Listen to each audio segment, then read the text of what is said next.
Let's do this again. Welcome back, everybody. Welcome back to Phil's Recap and Review. This is for Star Trek Discovery, Season 1, Episode 10, Despite Yourself.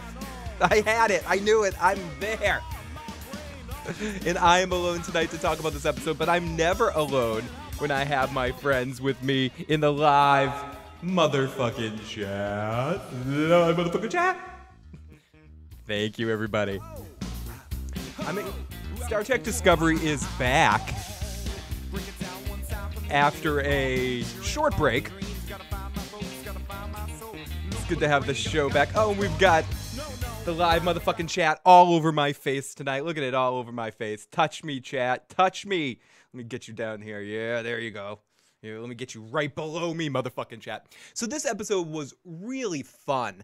I would say this is definitely up there as one of my favorite episodes of the season. It absolutely had that Star Trek feel, and I think beyond the storyline, beyond the acting that I will get into in a little bit, I think the biggest factor that made this thing feel super Star Trek to me, and I know that's sort of a loose term that people, oh, this is Star Trek, that's not Star Trek, was the Jonathan Frakes of it all. Jonathan Frakes, who's directed Star Trek movies, he's directed episodes and also worked on Orville as well. Did one episode, I think definitely one episode, and he's doing more on the back half. But Jonathan Frakes is a very awesome director, just in general, but specifically with dealing with Star Trek stuff. There's just a way he films action happening with the monologue going over it, a couple of shots here and there that just screams Frakesean.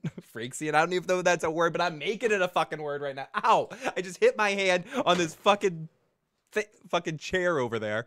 I'm a little under the weather tonight, so if I'm reaching for words, you may see some more squirming and less expressions. In fact, I had to start the show twice. I was going to edit that out, but I think I need to keep the beginning of this show. It needs to fucking live.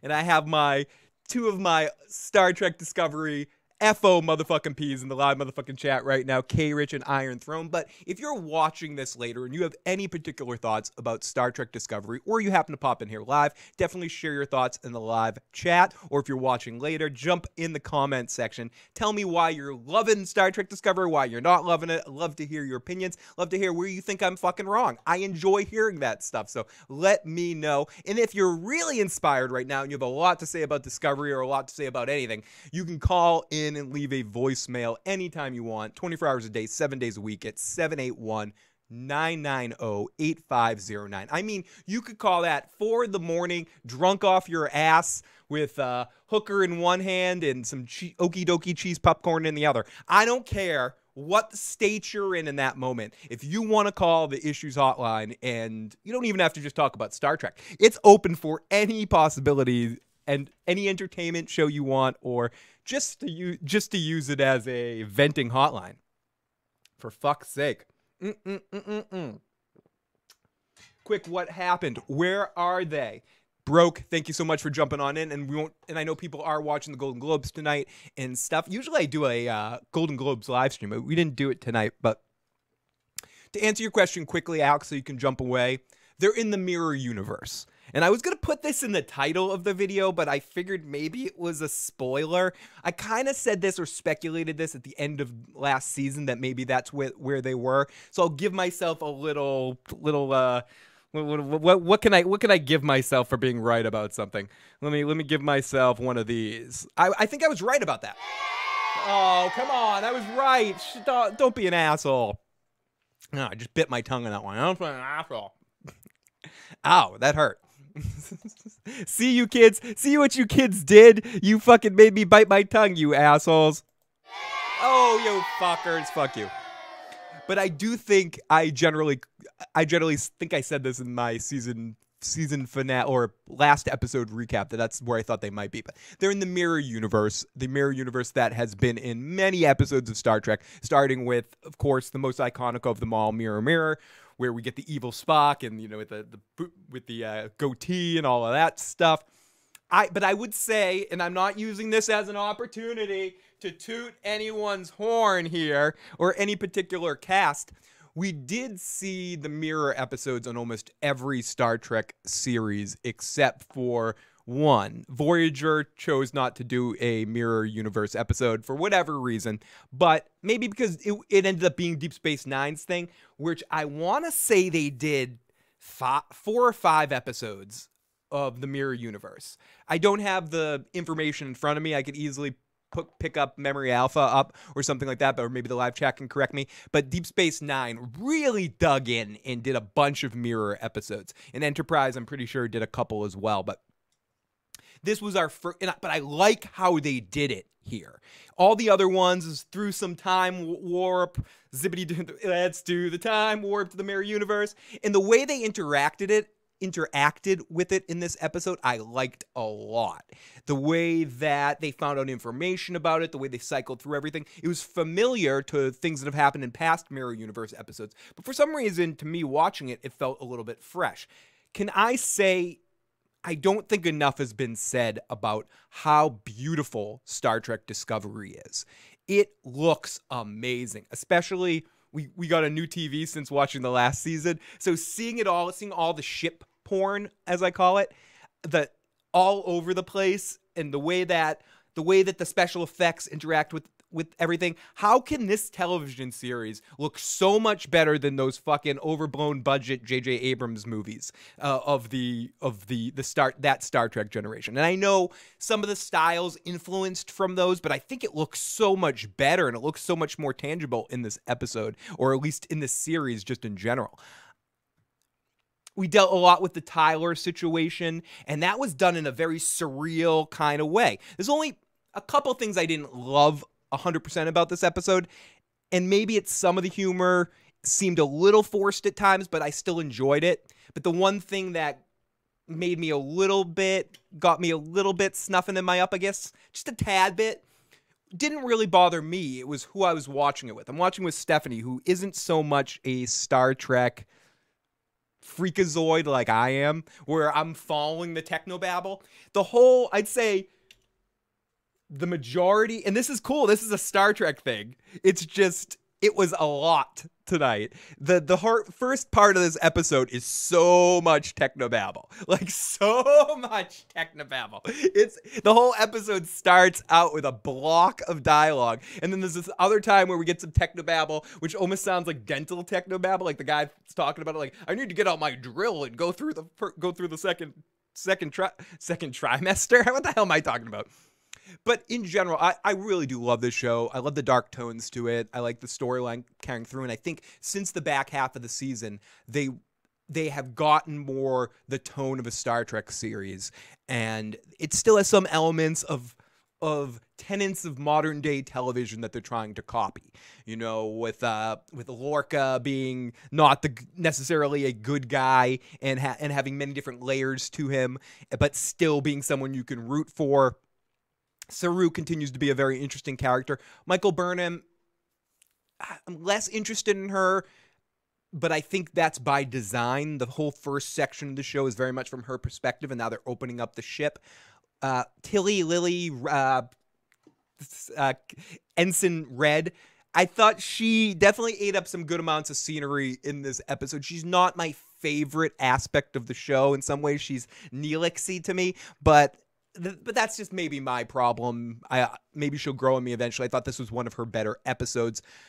What happened with the Doctor, and we'll get into that, the fact that this show also has teeth, and I was not expecting that head snap. I was not expecting Tyler to go full crazy in that moment, and that was very exciting to see that, and a character that I thought was going to be a long-established character just gets killed off really quickly, and in a very surprising, understandable way that wasn't just out of nowhere. We've seen this sort of build-up coming since we've been introduced to Tyler, but specifically this arc from the last couple of episodes building up as the Queen has gotten into him. And at first, this is another thing I really love about it. At first, it seemed like it was something brainwashing of some sort.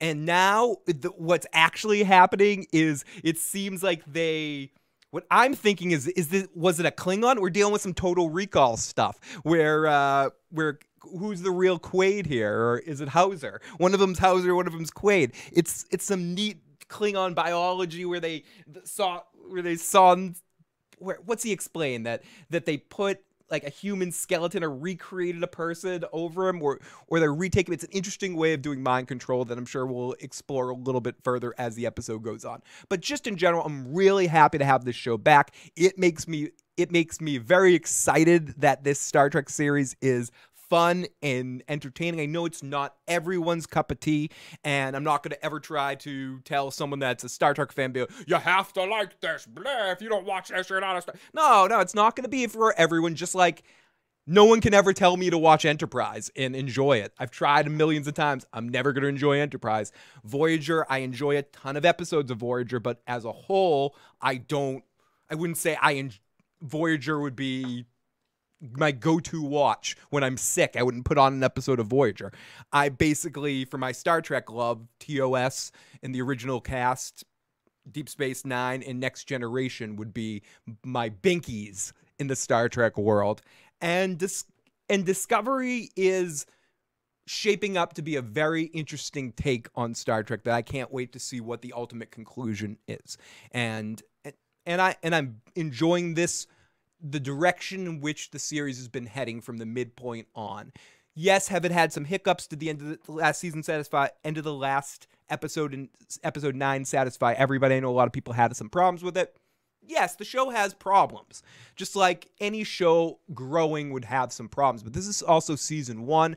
And I hope the support of the season grows so we continue. I know we're going to get a season 2, but so this season can continue to grow, and I can see how far they're going to take it, especially if they're going to bring people in like Jonathan Frakes to direct episodes and bring more of the Star Trek universe people in and have associations like they had in this episode talking about what starship were they the Defiant in this episode. I love the mention of the Defiant ship.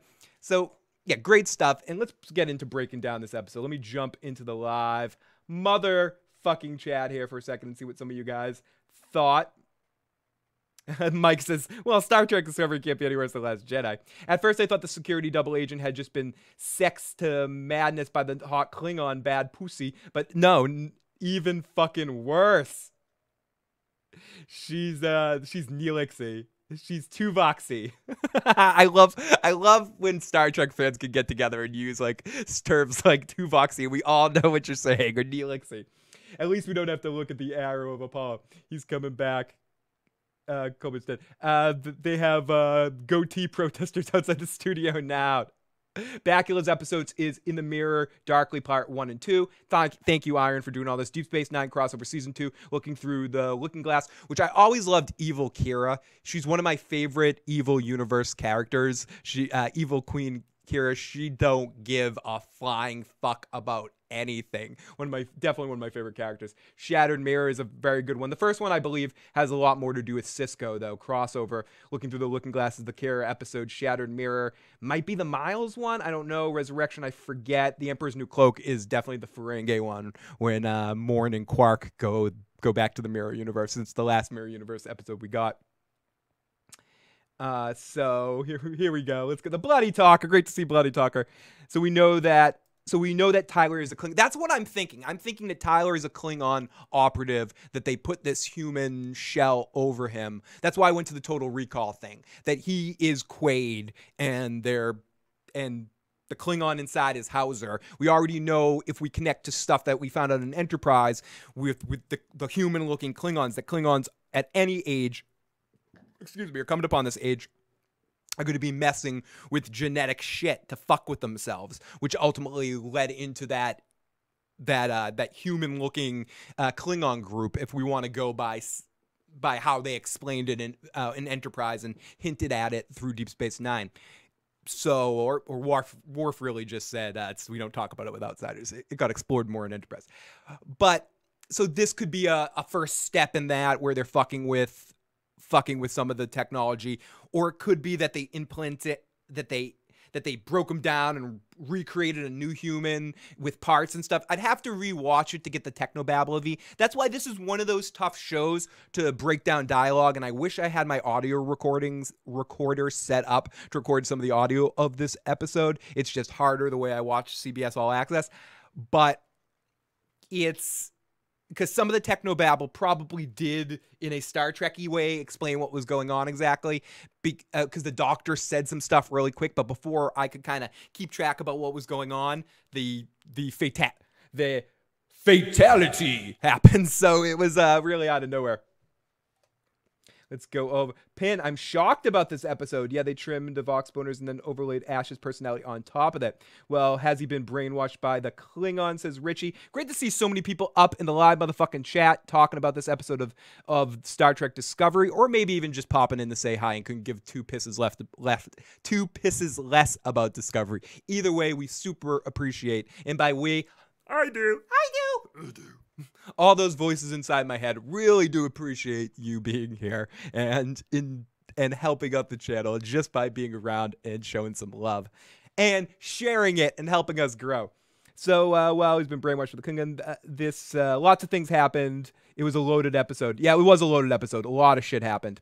Sorry for all the silly questions. I'm kind of silly, but I can't start watching the episode. No silly questions. What the fuck am I doing a show like this for if I can't answer questions about what happened in an episode that you can't quite watch yet? And the live motherfucking chat wouldn't be the live motherfucking chat without the ability to help you out for the same fucking reason. And that's why I am so fucking awesome. So don't worry about asking any stupid questions. In fact, I'm so stupid that every question I ask by definition is a stupid question. There is a call-in number. You can leave a voicemail right now. It's 781-990-8509. If you have any thoughts in this episode, please leave a voicemail, or you can also text in that number. If I miss your chat message scrolling through the live motherfucking chat, I may miss it as I talk a little bit more about this episode, but love to hear your comments, take any questions, and explain this shit as much as I possibly can. Dense episode. You have so many takes to where it's going now. Absolutely. How long are they going to stay in the mirror universe? I mean, it probably is going to just be a two-parter, but they very easily, excuse me, I could see a show like this spending 5 or 6 episodes in the mirror universe. I don't know for sure that they're going to do that, but you could see that easily fucking happen. And that's what I like about this format and what they're doing with it. It seems like they have a blank check to kind of play with Star Trek, play with this universe as much as they want. And I do think they may not have ironclad to canonical technology, which I think the show definitely ignores. There's stuff that you can do that you can't, but I think you have to upgrade. I said this before. You have to upgrade the science fiction so that the people watching right now, that it looks futuristic to us. Whereas some of the stuff they were doing on Next Generation is stuff we're already doing, like walking around with the tablets and stuff. And it's even blasé, where they have a bunch of different tablets for every book instead of having it all in one tablet. So I don't mind the upgrades to the tech stuff. The fact that they're paying attention to some of the mirror universe rules, I appreciate in this episode. With the Alliance stuff all set up already, they didn't just yada yada that. They kind of explained that well. I mentioned that at the beginning of the episode. I feel like for someone, again, watching Discovery, watching anything, unless you're deep within a few seasons, but an introductory thing, especially like something like Star Trek Discovery, which is trying to inspire new fans of Star Trek as well as make the old fans feel happy. You need to explain stuff without making it painstakingly boring or repetitive or whatever. And I feel like they did a good job explaining mirror universe bullshit in this episode. What's up, Gary? Great to see you. Doctor got the Exorcist neck massage.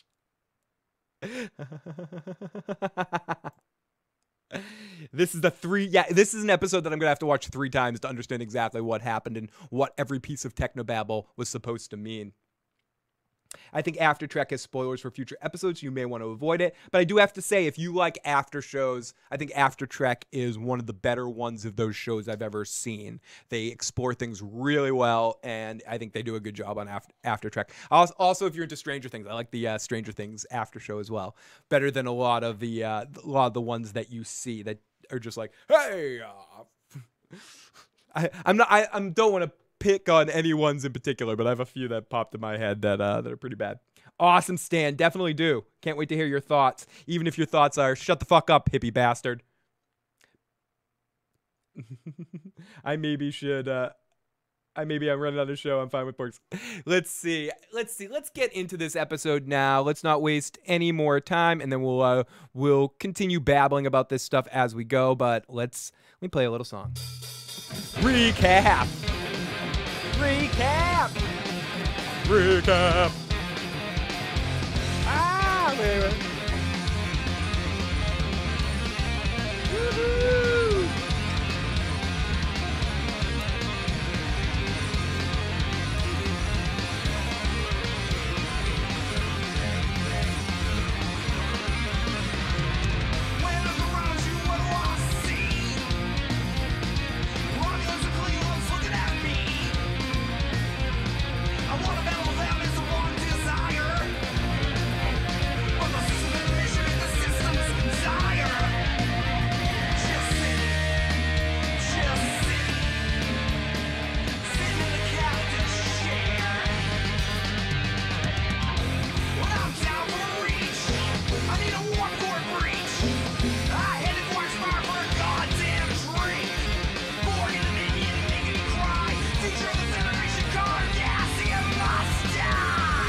Even Sulu. Okay, sorry about that, everybody. Needed to take a quick sandwich break, and it makes me. It's a Star Trek song. I very rarely get to play that song in fruition. I always play like 2 minutes of it and just go recap, and it's all about Star Trek. So it's an excuse to fucking play part of it.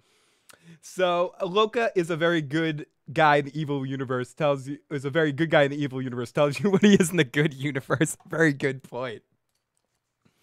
Okay, so our episode opens up being in nowhere. Immediately I thought about Voyager, but it's nothing like Voyager. Immediately right out, the area feels super Star Trek as the captain assesses the threat level. Saru just doesn't like it, and his spider sense starts tinkling right as Tyler walks in the door. Now, they sent some... This is where we get into technobabble. This is where the technobabble starts and consistently goes until the midpoint of the episode. Excuse me. It's a Star Trek song by who? Oh, it's my old band.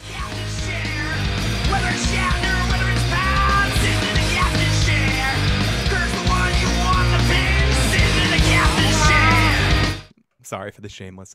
See, I half play it just to be like a selfish asshole and force upon people having to listen to my music. But mainly I do it because I don't want to deal with like music copyright bullshit. So why not just play my own music?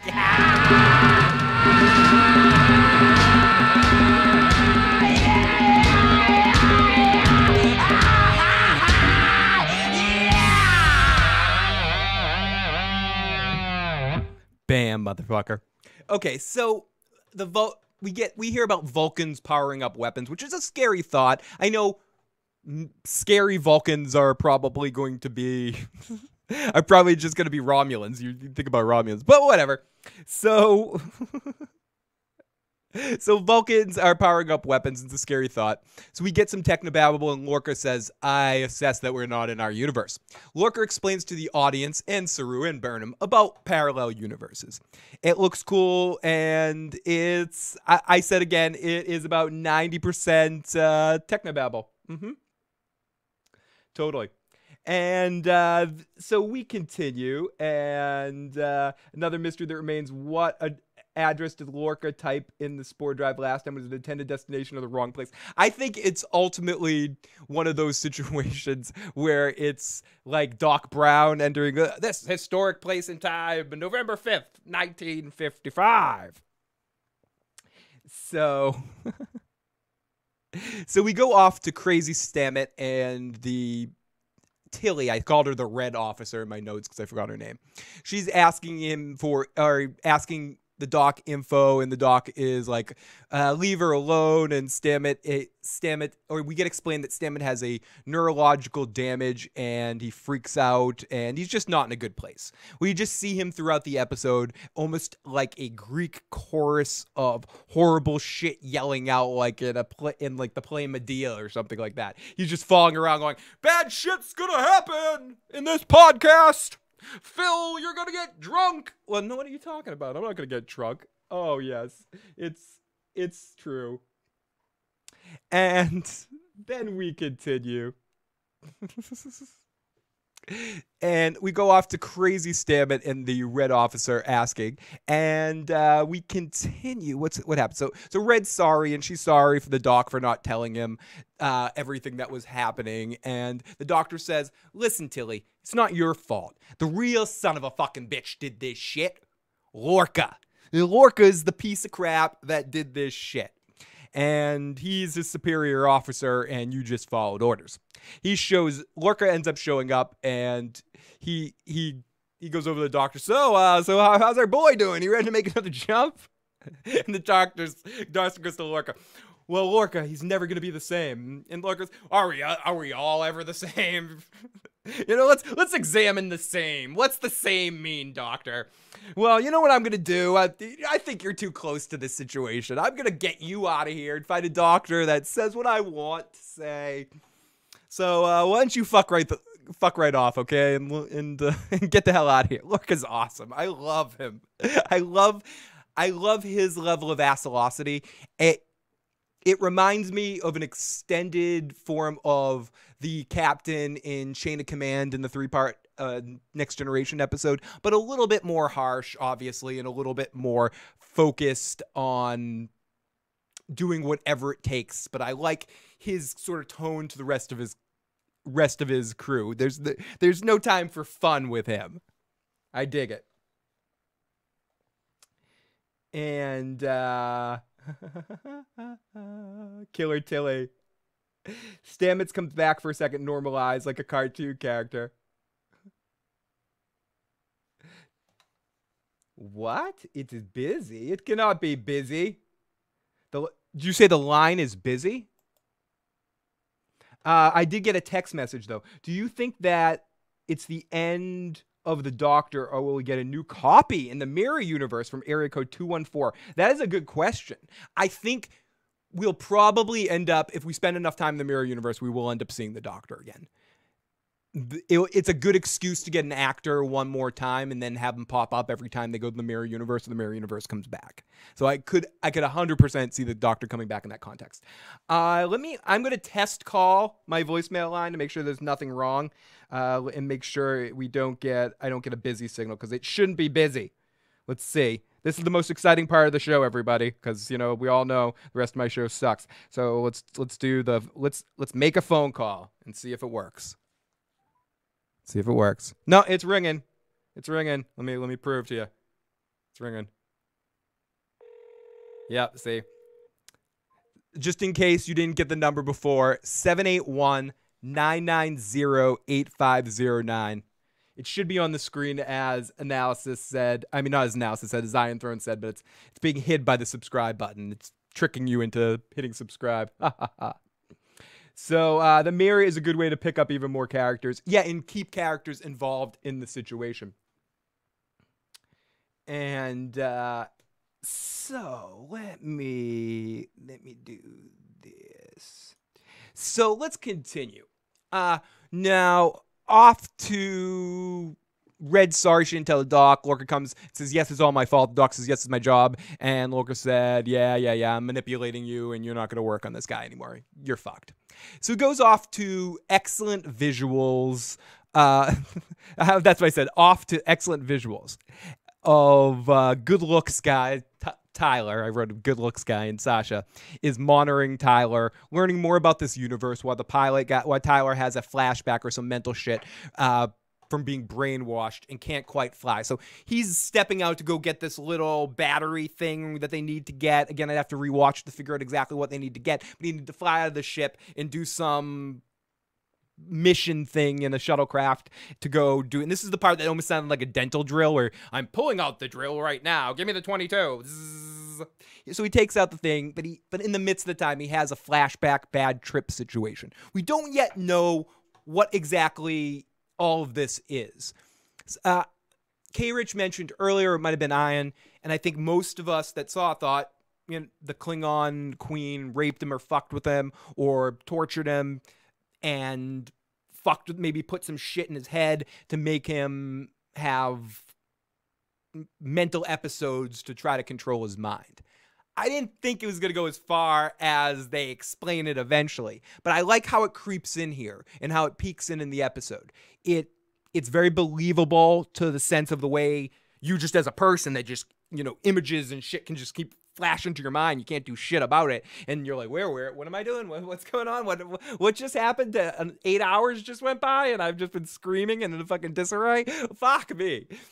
So shit like that happens, and I like how it was depicted on the screen. And I generally think, I keep talking about how the show's gotten better since the middle half. And I don't think it's necessarily because of him, but I almost mark it as at the point that Tyler joined the cast. From the Klingon prison episode on, I think the show has been on a steady rise of each episode getting better and better and more interesting, at least for me. So, let's go. Okay. Anyways, sorry, I'm getting confused with what's going on. Anyways, so we go off to great, excellent visuals and some fun.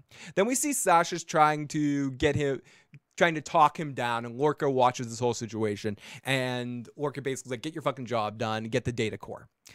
So we get the data core, and we find out that the Vulcans and Andorians are with the Klingon ship. He's doing some cleaning with his lesser tool, so he uses his hand probe laser thing to drill and cut the shit.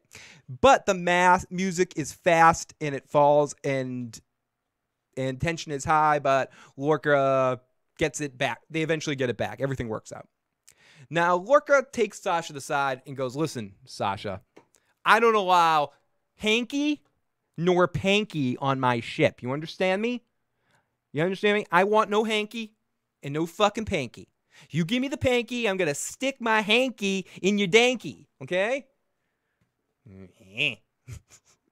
So ultimately we get him saying, listen, I need you guys all to be soldiers and be my pawns. You can't really have minds of your own and have relationships. So, and Sasha reluctantly agrees in this situation. Let's see. Anyways, the torture scenes with, sorry, I'm trying to find Star Trek stuff. This torture scene with screaming, I mean, what the fuck? This has been an episode besides the Four Lights. Yeah, I mean, exactly. That was one of the best torture moments in Star Trek since the There Are Four Lights thing. I really felt that. And the minute great way to end this episode. I mean, I'm going to get to there, but the end of this episode with Lorca being in that torture chamber thing was intensely amazing. Thank you, Timo. Destroy, Timo. I was waiting for that. I was waiting for someone to come in with the magic sword. I cannot love Timo enough. And let's send her a big fucking hug. So Lorca says, for real, Sasha, no hanky panky. So we go over to the Klingon queen, who Tyler is asking, what did you do to me? What did you do to me? And she's like, what did I do? You mean, what did we do? We totally did it. This was one of my favorite Klingon scenes that we've had so far in the series, partially because she didn't speak Klingon. I still don't like the way the Klingons look, but I'm almost getting some of that, what I always call it, TV Stockholm syndrome with the Klingon look. I've seen it enough now, and I'm accepting in my brain that in this universe, or in this take of Star Trek, that's what Klingons are going to look like. I don't like it. I'll never love it. I'll always think it's kind of stupid. But I think they're doing some cool stuff with the Klingon Queen. I enjoy it. Mike. Anyways. Oh, don't be sorry, Timo. Big kiss, big hug and kiss to you. Hopefully you're doing better and awesome right now, my friend. So, but I do really like the Klingon queen in this. I think she creates a lot of menace. Menace. Dennis the Menace? Menace. Menace. She creates a lot of fucking craziness. No, a lot of menace. And like, I can feel intensity off of her. And in these torture scenes and in these memory scenes, both actors, the actor playing the Klingon and the actor that plays Tyler, are doing a really great job at making you feel all of that. And then the editing and the way it's being shot and that torture shit that's seeming so real. Like, almost, like, what's that movie with about alien fucking shit? With the guy from, I'm just talking in bits and pieces now. With the dude from The Cutting Edge, the pie in the sky, hole in the sky, pie in the sky or something, where he just keeps having like flashes of like all this horrible shit that happened to him when he was supposedly anally probed and shit. With D.B. Sweeney in it. No, what the fuck we're talking about. Absolutely. Before we go any further, you bet your fucking ass on it. Let's go to it. We got two. We got a couple.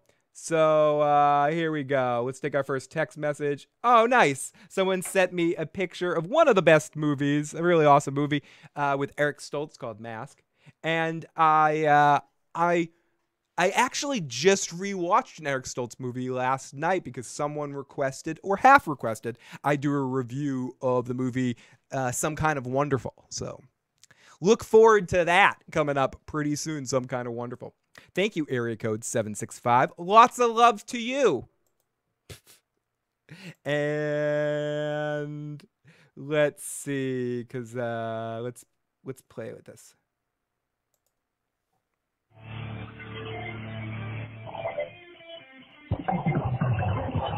18 naked cowboys in the showers at Ram Ranch. What the heck? So that was some hot flashback sex. Take some calls. Calling. Mike, definitely leave a voicemail, Mike. Kick some ass. We smoke peace vibes.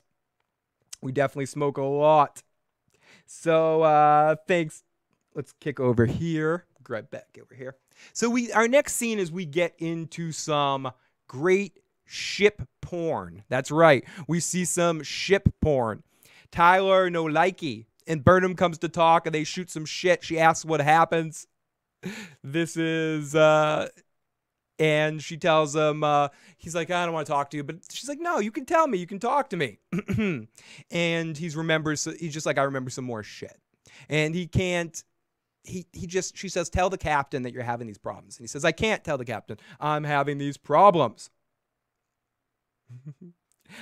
Pinhead says, I want the Tyler torture flashback to end in the next 2 episodes. I hope it does. It needs to come to a head. I want to see this show create these stories, create these points, burn them at the proper thing. It can't just keep going over and over again. It needs to come to a head. He killed the fucking doctor. The ship needs to be monitored. He's going to be busted at some point. You're telling me this whole ship doesn't have cameras everywhere? The security office isn't watching everything on a fucking starship like this? No.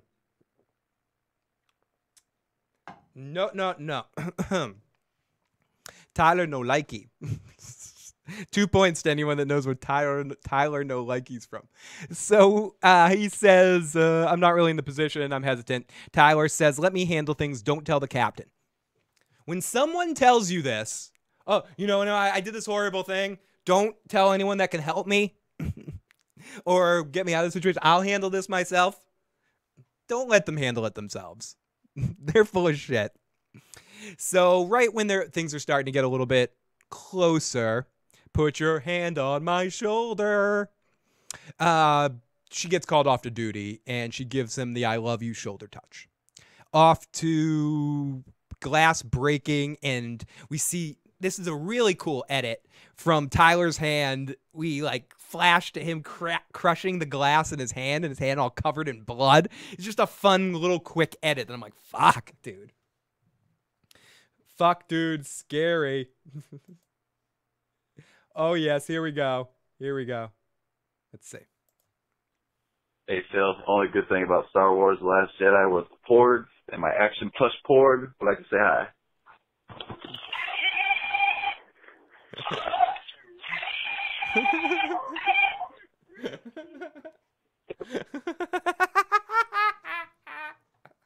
Great message. I fucking love it. Phil, if Phil didn't want to stay on topic, I would have left a voicemail in the words. Oh, you guys are fucking funny. So, anyways.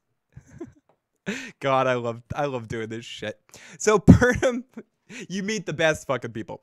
So, She gets to take a duty, and Stephanie turns to me and goes, "She said duty." She said duty. Then Burnham and Tilly look around and at the who's what's and then the gadgets are the Vulcans and the who's butts. It's a little bit more technobabble about the crossover, gives you a little bit more backstory of the power struggle or the power sub-alliance or however power structure of the alternate universe. If you're interested in this part more, again, something I'm going to pay a lot more attention to on a rewatch, but I'm not going to spend too much time digging into this now. Excuse me. There's a lot of good extended universe books as well in the Star Trek stuff that deal with the mirror universe. It's a very fun place to explore characters, especially characters in the Star Trek Next Generation world. Excuse me. As I just said this, there's no Star Trek Next Generation mirror universe episode, is there? So there's no Next Generation and there's no Voyager one. I would have liked to see a Next Generation one now that I'm thinking about that. But I guess, what are you going to have, Lore? I guess you had Lore. And Lore kind of makes up for that all himself. And then you had the two Rikers. Not like that. Not like Thomas Riker was evil. Well, kind of at some point. Not evil, just an asshole. But you had everyone going crazy. And you had holodeck simulations and shit too. But no, you never had any, as I was talking about this earlier, you never had a Mirror Universe episode of The Next Generation. Interesting. I wonder if they wanted to and they just never could quite figure it out. If anyone has any more information on that, on backstory, Star Trek stuff, read a book, done a puzzle, done something, I don't know. Let me know in the comment section afterwards. So,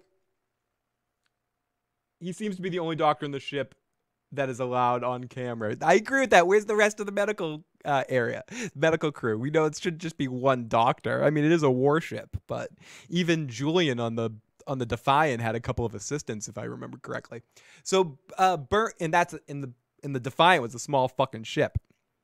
So then they're all downloading all the info in the parallel universe in the Terran Empire. They're in the parallel universe. We get more backstory about that. It's in the Discovery way. And again, I really like the devices that they use to explain the parallel universe here. They get hailed by another ship that wants to talk, and they start panicking. This is one of my favorite sections of this episode. Seeing them all panic in the moment to try to figure out how to deal with this. I've seen this before in other episodes, whether it be on Deep Space Nine when Gul Dukat has a Klingon ship and they all have to struggle to get the holo emitters working. I've seen this in different... This is where the way it was filmed, the way it was cut, all of that, this is where the Riker-ness of it all, or the Jonathan Frakes of it all, understands the timing of fucking Star Trek here. And it really felt awesome. The way that the tension was going, blah, blah, blah, blah, blah, blah, yellow alert, and they're all running around. You see Lorca, what kind of captain he is a lot more. I feel like in this episode, you understood more about the crew dynamic, something that I've gone the whole time without really talking about this show, something that Orville does better, where setting up where each crew member fits into the whole dynamic of the cast and all of that. This isn't about story. This isn't about what's a better show. It's about, from a Star Trek standpoint, there are 2 Star Trek shows on right now. Fuck anyone who says different. And they're both awesome in different ways. One thing that Orville does really well is the bridge crew and understanding their roles and where they fit into the fucking shit. I think Discovery did a better job in this episode and seems to be figuring out those points a little bit more of who what character is. And I thought it felt really fun on the bridge in this moment, seeing them all scatter and feel real and feel like a real crew. And so you should do a show. I should do a show on Blog Talk. I wouldn't be against doing a show on Blog Talk. I do have an audio podcast as well. You can find on iTunes and check that out. But I'm all for doing a show every fucking where, my friend. Anywhere that my annoying voice can roam, I'm down for doing that. So I'll definitely explore the possibility at some point. But if you want to find any more of the podcast, you can also find us on iTunes. Not every one of our shows are on there, but some stuff are. And in 2018, I want to try to put even more of the live streams on there. I always tend to do the podcasts on YouTube like this because it's the easiest way to do a live video kind of thing. Not that I have to be on the video. Like, who the fuck wants to even look at me? It's just fun to get to interact and get silly. But I do use Blog Talk sometimes, actually. But I use it for the phone lines. So I have it set up so I can just take calls. So I kind of am broadcasting on both, but I always set it up private. I could just set it up as a stream too, so that it's broadcasting on both. So thank you for the suggestion, and maybe I fucking will. Stan Darsh. Awesome fucking name, Stan Marsh Darsh. Dude, seriously, that's a fucking awesome name. Okay. Enough of that. So they get hailed by the ship, the cadet in red, Captain Bizarro Land. He puts on the... Okay, so they find out that the captain of Discovery in Bizarro Land is actually Captain Tilly, but she looks like Killer Frost or something like that. She has a Killer Frost transfer. They're hailed by the ship, but they are managed to just talk without visuals, and they have a back and forth where she talks. It's a tense moment, and some comedy and some silliness are in there. Over to Lorca, who she goes, this was, for whatever reason, this was one of my favorite parts of this episode too. This comedy really worked right here for me. She's trying to figure out, she's like, something's wrong with the ship. We're stunned, but we don't need your help. And I'll let you talk to my engineer. And she passes the mic over to Lorca. And Lorca does his engineer voice. What voice would he do? Oh, Scotty, the Heisenwatts, he basically does Scotty's voice. He didn't say, I'm giving her all she's got, Captain, but he might as fucking well. And I gotta admit, at that point in time, I stood up while I was listening and went, I did the laugh walk. I did the fucking laugh walk. The get up, take a step, and go, bravo. Thank you, Star Trek Discovery, for understanding your material, and if you're pretending to be an engineer. And I know this is before Scotty or right after Scotty, whatever the fucking time period this is. I still forget when exactly this occurs. Is it right after original? No, it's like right before. Is it like right before TOS? So is that what it is again? It's like right before TOS? Like 20 years before the time of TOS? I know it's within 20 years. Because we've heard Spock's got some name mentions here and there, and Burnham's older than Spock. So yeah, I'm pretty sure it's it's supposed to be like 20 years before or something like that. Hello, Felicia. Great to see you. You can air your shit on here and host a show on there, and people can call in. I basically do have, and that's why I said I have this shit set up so I can take calls from Blog Talk. I got this shit set up. Basically, what I do is I set up the phone lines so I could, so you can call into the blog line, and I had a little inside baseball, but ultimately I will have a call-in line set up on here. I've just been laziness, and I also have the Google Voice number where we have some voicemails coming in right now. We got a couple of voicemails getting ready. And some interesting voicemails that I'll try to play in a second here. Let's play this one first. Let's see what this person has to say. Oh no. Leave the porg alone, you sick fucker. Leave that motherfucking porg alone. And this might be there we go. Just get you in the bird and fuck you all day long, cowboy. We got the naked cowboy playing a song there, something like that. I love nights that we have so many fucking fun calls. You sure are hungry. We got humor, we got silliness, we got good times. That's what Sunday nights are all fucking about. So thank you as always for everyone that's tuning in tonight, checking out the fun and hanging out. I cannot say enough how much I love having you motherfuckers here. Smoking that green crack, motherfucker. So they get hailed by the ship, and long live the Empire. So she won't leave the seat. It's kind of another funny, probably Frakesian moment here that he directed of where Lorca says, get the fuck out of my seat, and she's acting like she belongs in the captain's chair.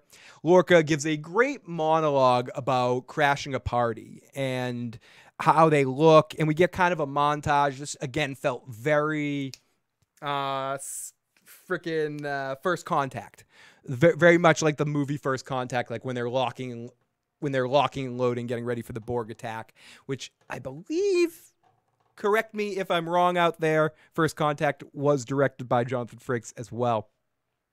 Correct me if I'm wrong, Star Trek fans, and I know you will.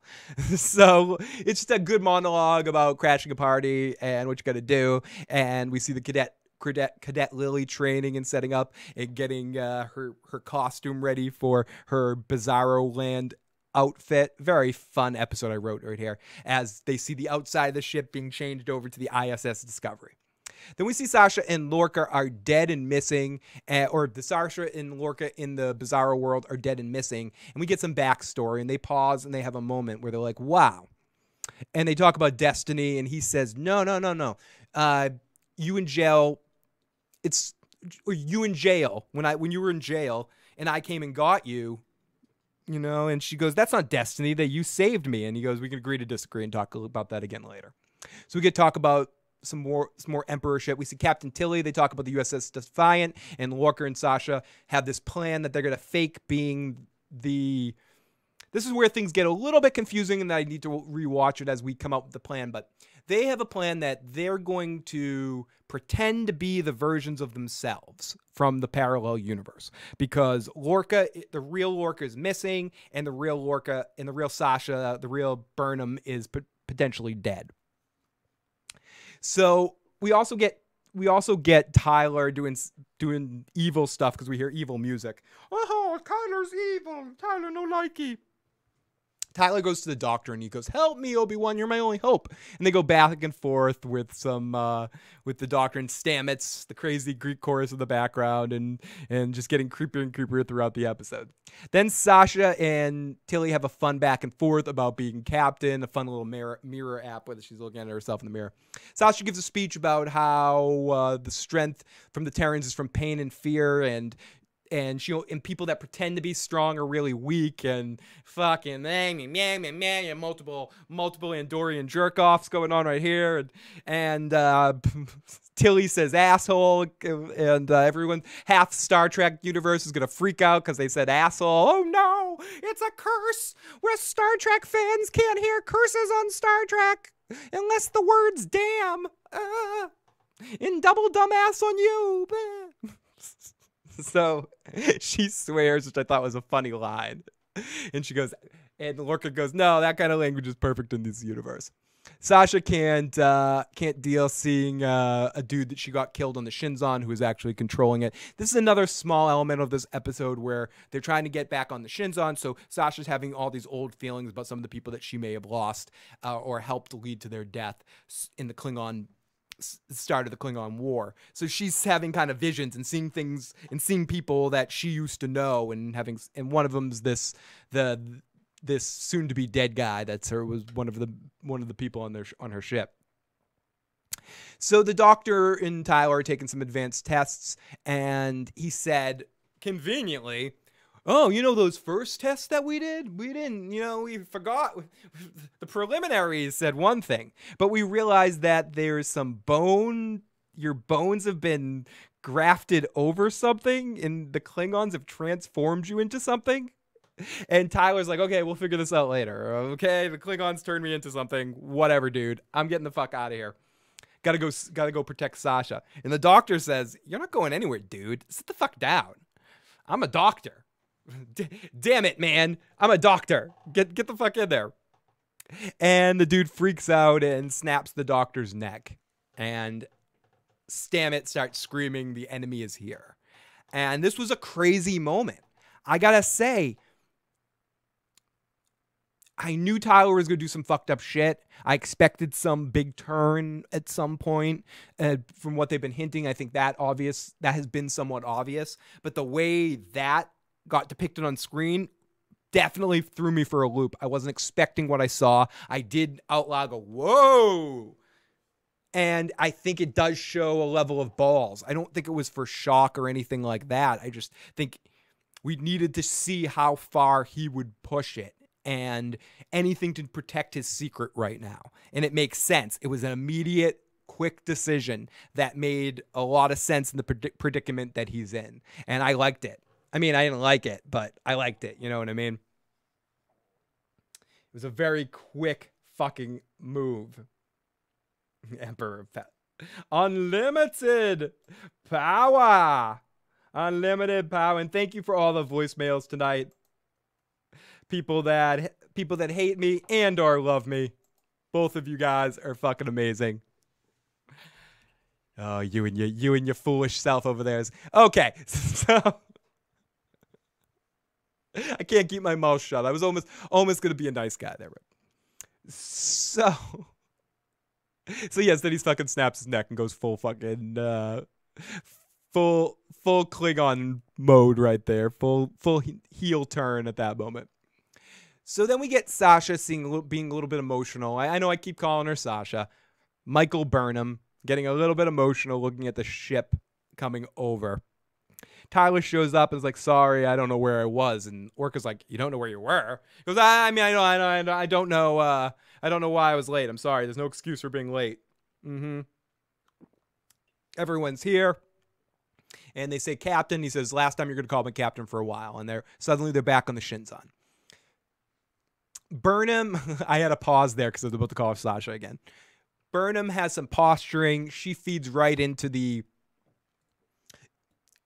It makes sense that this again reminded me a lot of a Deep Space Nine thing. Sisko had studied the mirror universe, understood it, so he could kind of snap right into the tone of living in that universe. And I think they did a decent enough job with Burnham snapping into it. And Tilly did a good job as well in her role as the Killer Frost captain there. So the Emperor saw something in me, not like you. Okay, yeah, they're on the turbo lift going up, and his former friend, the new captain of the Shinzon, is gonna make his move in the elevator and try to kill Sasha here, and kill Burnham, and because Burnham ultimately kind of right from the beginning, right when she shows back up there, he's like, okay, I'll take your prisoner. No, you're not taking my prisoner. I don't trust any of you motherfuckers. I'm keeping him until I get paid. Oh, we're going to put him over here. No, you're not going to put him anywhere. So she was sort of calling him out on all of his bullshit. So he ends up challenging her to a fight and getting ready to kill her. And then we have a really cool fight between the two of them. And ultimately, Sasha, who has a better understanding of the living force around her, wins the fight. So we get Sasha alone, taking off her shoulder pads, and Tyler is waiting for her. She jumps and says, what the fuck about the Defiant? He says, no time. Everyone's around, and I couldn't check it out yet, she says. And I don't want to jump the gun. This might take a little bit of time. And Tyler says, I'm here to protect you, all of you. And no matter what happens with me, no matter how evil or fucked up I get, no matter what I do, don't worry. I'll always protect you. Someone says that to you, you know everything's going to be real. Okay, I wouldn't be worried about someone saying that to me at all. So if Stephanie came home and was like, I care about you so much, if you hear anything, just remember, I care about you. I'd be okay. I'd be waiting for the letter in the mail with the naked pictures. I'd be waiting. I'd be waiting. Be counting down the moments. So Tyler gives her a long hug cuddle, like one of those hug cuddles that can only lead to sex. And before we know it, it turns into a makeout session, which we know what makeout sections are gateway drugs to. Doing it. Won't someone think of the children? So then we go over to Orca being tortured in a really ridiculously painfully looking way. I don't know what they're doing with those filters and shit. I don't know. It looks like something that would be designed by the albino in Princess Bride. Or Christopher Guest's character in Princess Bride to cause next levels of pain. It looks painful, which ends our episode, the first episode back for Star Trek Discovery. Again, all in all, I had a lot of fun with this episode. Some nitpicky parts, like I could always nitpick anything, but I'm really loving this show, and I'm even more excited with it coming back this week than I was in the second half. I feel like the show is even more what I want it to be right now and merging into just a good sci-fi show. It's a lot of fun, characters are becoming more interesting. I'd say characters is still the weakest thing on it for me. There's only 2 characters I'm extremely invested in, and 2 more that I'm somewhat invested in, and then the rest are meh. I am really invested in Orca and Saru. Burnham and Tyler, I'm on the middle range, meh. Tilly and Doctor and Stamets and the Doctor, I'm not the Doctor anymore, and anyone else in the bridge crew, I'm sort of like. So ultimately, I think my weakness on the show is more character. It isn't what's going on. It isn't the way the show looks. It isn't the stories. It isn't the interesting. It's all about, well, maybe how it looks with the Klingons. But in general, besides the Klingon design choices, I definitely love the way the show looks. I think the audio sounds great. I think having people like Jonathan Frakes come in and direct episodes to give that little bit more, I'm not even going to say credibility, a genuineness to it, to have that feeling of someone that's just understands Star Trek so much, all the work he's directed or books he's written or audiobooks he's read even. Like, he just understands the material. And in with doing First Contact and understanding other things, his style of directing Star Trek fits well into this context. I think his poor examples of directing Insurrection didn't have anything to do with the way the picture was directed. It had more to do with how it was written and the story he had to produce. So I'd love to see them have him back, and more directors and people from the Star Trek canon universe come in to play characters. I like how Enterprise later on had people like Brent Spiner come in. Maybe I just want Brent Spiner to show up somewhere. But can you blame me? Let's go to the live motherfucking chat. Can we take a minute to reflect that we have to see The Walking Dead in February, then in October, then February again? Oh my fucking God. It's going to be fucking crazy. So on that note, I'm not going to end things quite yet, but I am going to end this discussion, and I'm going to play some music. I may end up leaving this whole video up, but who knows? Everybody, thank you so much for tuning in this week for this Star Trek review.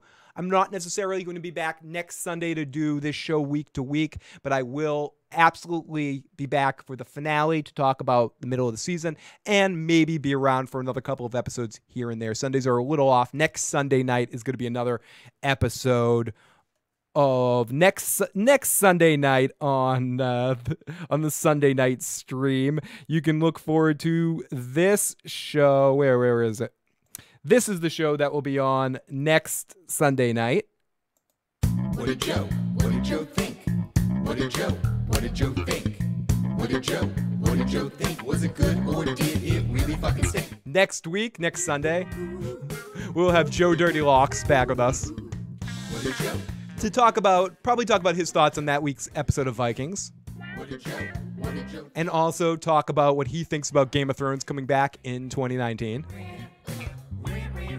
And we'll also have Joe ranting about some more stuff, taking your questions. And who knows what else we'll have Joe talking about by then. We'll also have Joe talking about Kit Harington being thrown out of a bar. All next week with What Did Joe Think? So yes, next Sunday night we'll be back with another What Did Joe Think? And don't tease me, K-Rich. Don't tease me. But everyone, thank you so much. If you haven't already and you enjoyed this discussion, please hit the like button, hit the subscribe button, share the channel with a friend. Please help us grow more in 2018. 2016 was an amazingly great growth year. 2017, we didn't grow quite as much, so we're going to try as hard as we can to build our army up in 2018. So if anyone loves what we do, or even likes what we do a little bit, or even hates what we do and has an enemy they want to, sick us on, please help share the channel. If you can, donate, join in the fun, help build our fucking thing up. We cannot thank you guys enough for all the hard work you guys have done, and I hope that we can continue to do this in 2018 and beyond. I hope we're still doing this in 2019 when Game of Thrones comes back. Everybody, for Star Trek, talk to you guys next time. Later.